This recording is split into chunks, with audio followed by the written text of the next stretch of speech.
नमस्ते, प्रणाम दोस्तों, स्वागत है आपके अपने चैनल भोजपुरी एक्टर में। तो लो भाई, खेसारी भैया का एक और गाने का पोस्टर आ गया है, जिस गाने का नाम है चुम्मा है विटामिन। जी हाँ दोस्तों, इस गाने का टाइटल है चुम्मा है विटामिन, जैसा कि आप लोग इस स्क्रीन में देख सकते हो।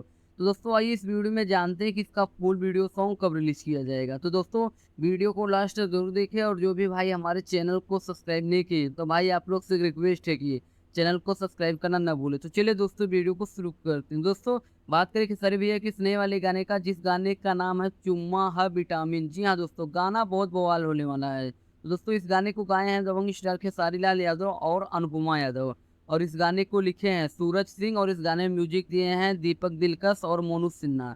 तो दोस्तों बात करें इस गाने में एक्ट्रेस की, तो दोस्तों इस गाने में आपको सपना चौहान देखने को मिलेगी। जी हाँ दोस्तों, इस गाने में भी आपको दबंग स्टार खेसारी लाल यादव और सपना चौहान का जोड़ी देखने को मिलेगा। तो दोस्तों बात करिए इस गाने की रिलीज डेट की, तो दोस्तों इस गाने को 22 जून को सुबह 6 बजे आदित्य फिल्म्स चैनल पर रिलीज किया जाएगा। जी हाँ दोस्तों, यह गाना 22 जून को सुबह 6 बजे आदित्य फिल्म्स चैनल पर रिलीज किया जाएगा। तो दोस्तों यह गाना आप लोग देखना न भूलें। तो दोस्तों इस वीडियो में बस इतना है, फिर मिलते हैं एक नए वीडियो में, तब तक के लिए धन्यवाद दोस्तों।